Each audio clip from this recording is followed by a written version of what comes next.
particularly exciting times, I think. Over 1.2 million people voted Green in the European elections, meaning that we not only held our seats in London and the South East, but we also won a new seat in the South West. And I think huge congratulations are due to our latest member of the European Parliament, Molly Scott Cato.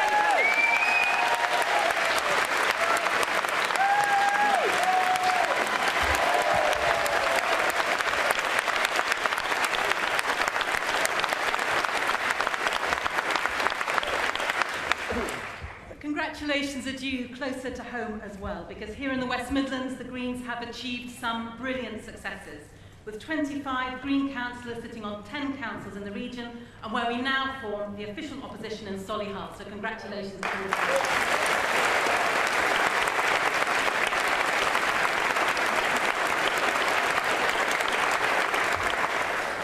Conference with near record party membership, an increasing number of polls which put us neck and neck with the Liberal Democrats, we have everything to play for.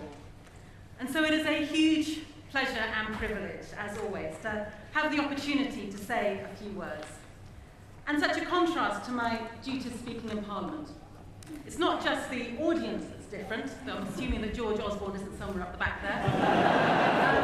You know, after 4 years at Westminster, people often come up to me and they say, you know, have you got used to it yet? Used to it? The weird and wonderful traditions that make it a cross between Hogwarts and a Gilbert and Sullivan comic opera.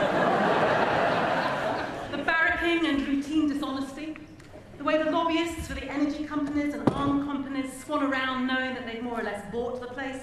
I can reassure the conference that I have not got used to it.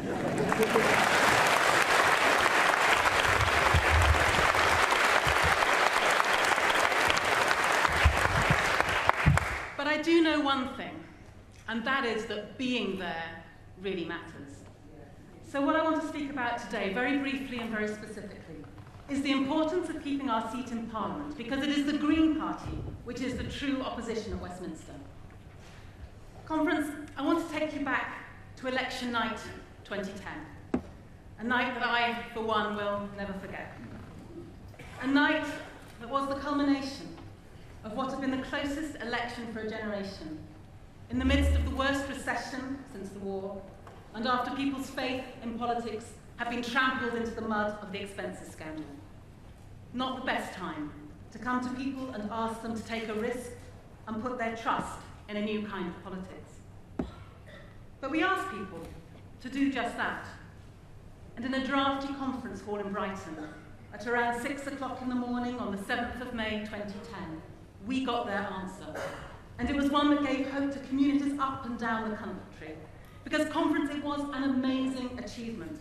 Not just a moment when one MP out of 650 is elected, but when a whole political party takes for the first time its rightful place in Parliament.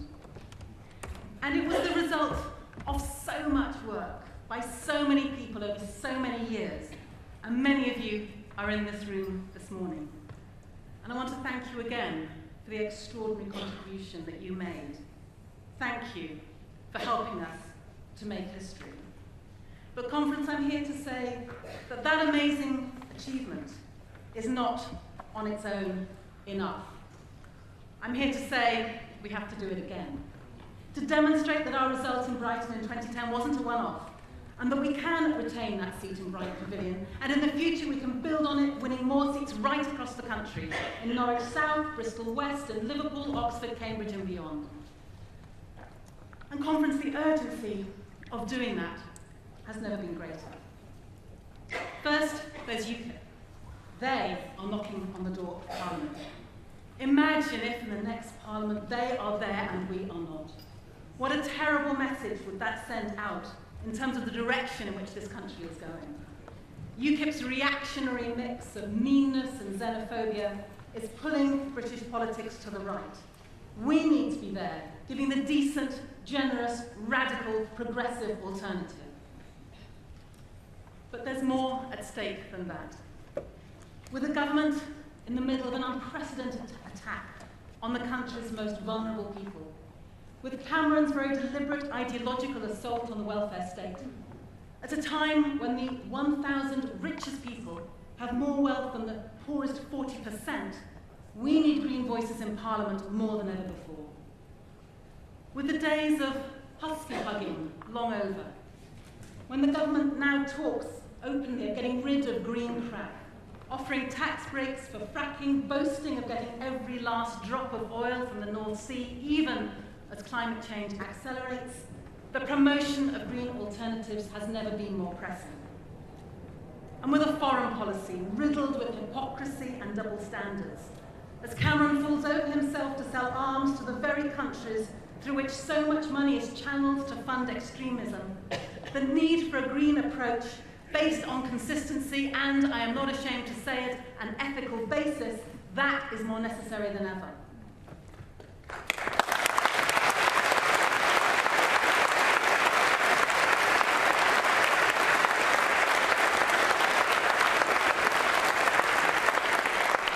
And so, conference, the case I want to make this morning might sound audacious, but the evidence is there to show it is true.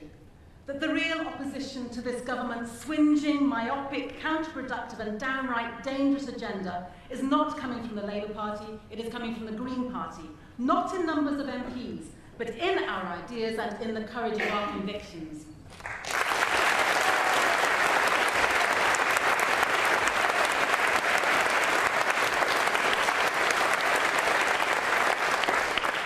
Take austerity. Labour has not only consistently failed to challenge the illiterate economics of George Osborne's slash-and-burn approach to public spending, but Ed Balls has signed up to the same spending limits as the government itself. We're spending £100 billion on Trident replacement. Well, Labour, you'll be relieved to know, will discuss it. Fracking, well, Labour won't oppose it, they'll just regulate it ever so slightly more. When it comes to nuclear power, which voices are saying that nuclear is uneconomic, unsafe and unnecessary and promoting cleaner, greener energy alternatives? When it comes to challenging the unaccountability of free schools and academies, the asset stripping of the NHS, the vilification of those on welfare as scroungers and frauds, where is the fight back? Conference on all of these vital issues, it is the Green Party which is the true opposition in Parliament. Secret courts as part of the Justice and Security Bill, Labour refused to oppose it. On the appalling immigration bill, they abstained. They supported workfare sanctions, even though it's cruel and retrospective legislation. And just a few months ago, having criticised the fact that the data retention bill was being railroaded through the House of Commons in just 24 hours, a bill that would allow blanket surveillance of telecommunications data, well, they went ahead and voted for it anyway. Conference, even on the issue of bringing the railways back into public ownership, a hugely popular policy with the public, one that makes clear economic as well as environmental sense, Labour has flunked it. They're not proposing bringing rail back into public ownership, but instead a tortuous system whereby a public company will be allowed to bid against the private companies, which is a proposal which completely fails to attack the fragmentation and costly bureaucracy that is at the heart of the problem of rail privatisation. And that's why I'm pleased to tell you, Conference, that my private member's bill to bring rail back into public ownership is due its second reading next month.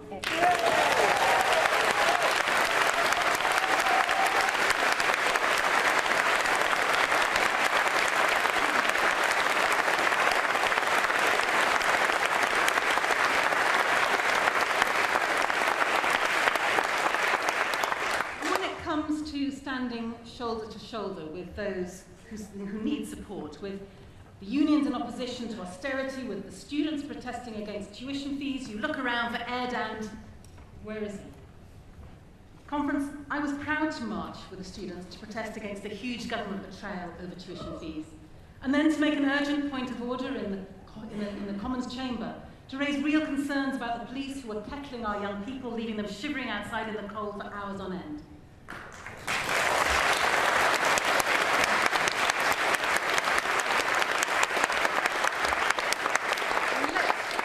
Quote you though what Ed said about it to the BBC Radio 4 Today programme the following morning. He said, I said I was going to go and talk to them at some point. I was tempted to go out and talk to them. And asked why he had not, he explained, I think I was doing something else actually. Conference, there you have it. From calling to an end to to arms sales to Israel, to championing the Robin Hood tax, for campaigning for rent controls and more affordable housing, to standing up for a genuinely public national health service. It is the Greens who are taking the fight to government.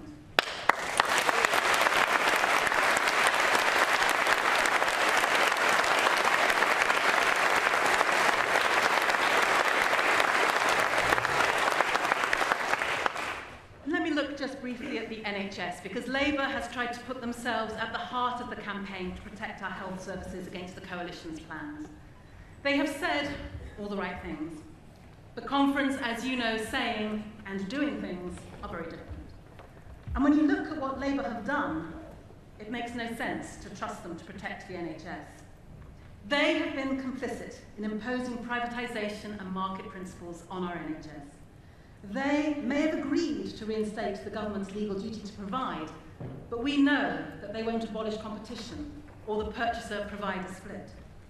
Conference, we need to restore the NHS in England, re-establish public accountability, and reverse more than 2 decades of policies which have been intent upon privatising NHS services and funding, ultimately to its demise. And only the Greens can be trusted to stand up for that in Parliament. Only the Greens are honest when it comes to keeping the NHS public.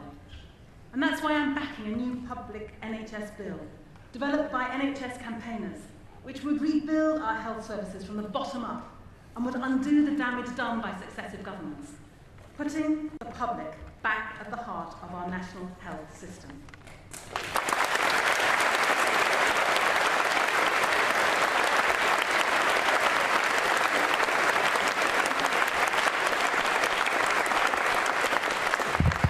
So on the NHS, as on so much else, the truth is Labour just don't have what it takes to form a real opposition, to take on the establishment.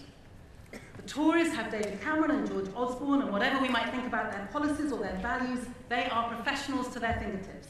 And they're working hard for their clients, the bank owners, the big landowners, the multinationals. And Labour have Ed. No contest. But it's because we offer a better alternative that Labour is spending its time trying to kick us off the pitch. Ed Miliband has us in the top 20 hit lists of target seats. Not Cameron, not Osborne. No, he wants to spend the extra cash on fighting us, particularly in Brighton Pavilion. So we have 2 fights on our hands, one against the Conservatives and their Lib Dem accomplices, and one against Labour. But things are very different from the way they were in 2010. The fight to form the next government will be even closer than that. And we can do it again, but it will be even harder this time. And we can only do it in Brighton Pavilion with your help. And one other thing is different this time. Last time, in 2010, we were chasing a dream. Now we have a huge responsibility on our shoulders. But we also know what a huge difference we can make. In 2010, I said that it showed that in politics, if you trust the people, you can stick to your principles and still get elected. Conference Together in 2015, we're going to have to do the same, and we will. Thank you.